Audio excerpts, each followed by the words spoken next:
You think you know what your dog wants when they roll over and show you their belly. You absolutely do not. And finding out the truth is going to change everything about how you see your dog forever. Okay, so here is the thing.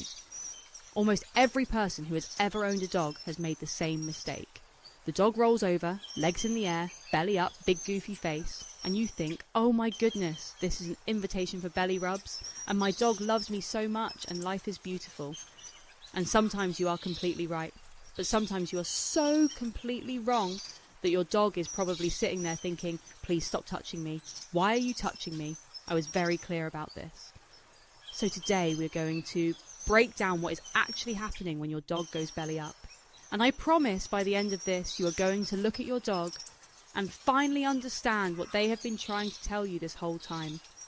Let us start with the basics. When a dog exposes their belly, they are showing you one of the most vulnerable parts of their body. Think about it. The belly has no protective bones over it, no ribs covering it, no thick fur on most dogs.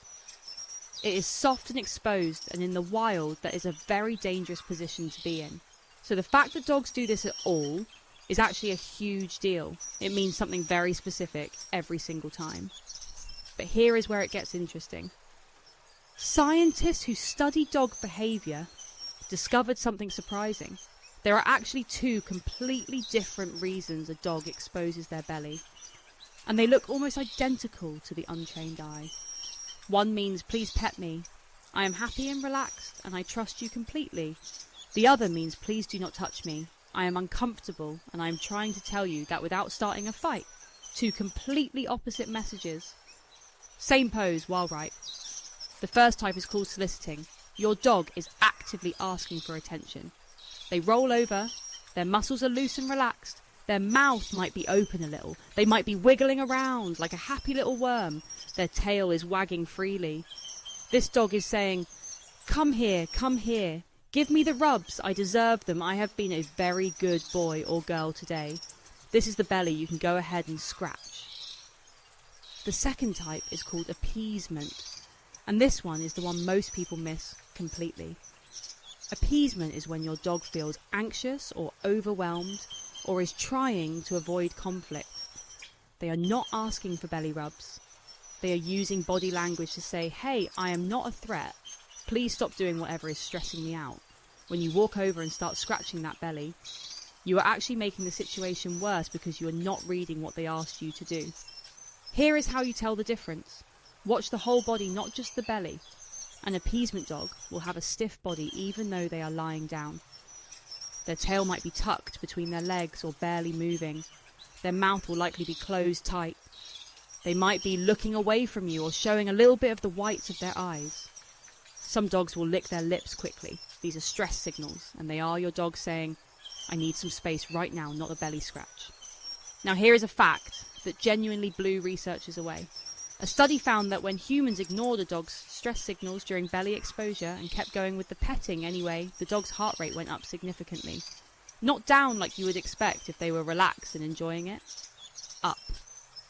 That dog was not having a good time. They were just being polite about it because dogs are honestly incredible at trying to communicate with us, even when we are not listening very well. Here is another surprising one.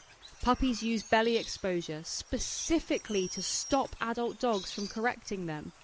It is basically a puppy saying to a grown dog, okay, you are right, I am sorry, please do not be upset with me. They are born knowing how to do this. It is completely instinctive. And then when those puppies grow up and live with humans, they sometimes transfer that same behaviour to us. So when your dog rolls over after you have scolded them, they might not be asking for belly rubs at all. They might be doing exactly what they would do with another dog. They are saying, I hear you, I understand, I am not trying to cause trouble. This next fact is one of my absolute favourites. Some dogs actually enjoy the physical sensation of the belly rub purely for the reason that there is a specific cluster of neurons in the skin of the belly that respond in a really satisfying way to light scratching. It triggers an automatic leg kicking response in many dogs. That leg kick is not them trying to scratch an itch or push you away. It is actually an involuntary reflex similar to when a doctor taps your knee and your leg jumps. Your dog is not even fully in control of it. Their body is just responding automatically, So when your dog does the little leg kick helicopter thing while you scratch their belly, they are having an experience that their nervous system is basically doing on its own. How cool is that? Here is one more thing most people do not know. The belly exposure behaviour was almost certainly shaped over thousands of years of dogs living alongside humans. Wild wolves rarely do this with each other, except in very specific social situations. But domestic dogs do it constantly and readily with humans. Researchers believe this behaviour actually evolved to work specifically on people. Dogs essentially developed a way to communicate with us that is different from how they communicate with each other. They figured out that showing us their belly made us happy and made us give them attention and affection. Your dog did not just roll over randomly. Their whole species spent thousands of years practicing how to be irresistible to you. So what do you actually do with all of this information? How do you use it in real life? The answer is pretty simple once you know what to look for. Before you go in for the belly scratch, just take about 2 seconds to look at the whole dog. Loose wiggly body, wagging tail, open mouth, making eye contact with you. Go for it. That dog is living their best life and you are invited to be part of it. Stiff body, tucked tail, tight mouth, looking away. Skip the belly scratch. Give them a moment. You can crouch down and let them come to you instead. And if they do come to you and lean against you or put their head in your lap, then you can offer a gentle pet and see how they respond. You are basically having a conversation. You are just using their language instead of yours. The really beautiful thing about learning this is that it makes your whole relationship with your dog better. Because your dog has been trying to talk to you since the moment you brought them home. They talk with their ears and their tail and their eyes and their posture and yes, their belly. Every single position and muscle and movement means something. And the more you learn to read it, the more your dog starts to trust that you are actually listening.